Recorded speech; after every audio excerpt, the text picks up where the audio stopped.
qiyshiq tepgancha uzr so'rash bo'lganda bizni futbolchilar bor-ku, shu 90 minut uzr so'rash bilan o'tib ketadi. Bizni futbolchilar tepishdan oldin uzr so'rab ko'rish kerak. Uzr, men tepyapman, mabodo qiyshiq ketib qolsa, xafa bo'lmaysizlar. Harakat qilib ko'raman to'g'ri tepishga. Meni kechiringlar. Deb aytdim-ku men sizlarga. Uzr. Mana chet elda futbolchini almashtirsa, xafa bo'ladi. Ko'rganmisizlar? Zamina desa hali o'ynab turgan chet ellik o'yinchilar ko'rganmisizlar? What?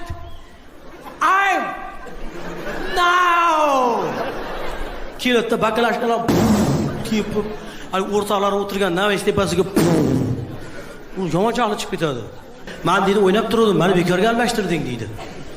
Bizni futbolchilar nabarot. Aksincha. Meni almashtirib qolammikin deb yugurayotgan joyda har zamonda murabbiyga qarab qo'yadi. Agar Zamina deb o'zi qarsak chalvoradi.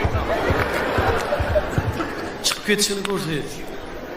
Shunaqa baxtiyor. Xudoga shukr.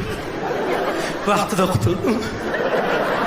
Sal qolsa o'zimizga gol urib qo'yardi.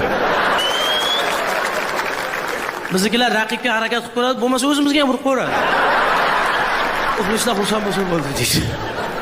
Bu yoqda murabbiy asabiylashib, nima o'zimizga gol urding, nomard? Zo'r vaziyat bo'lib qoldi-da.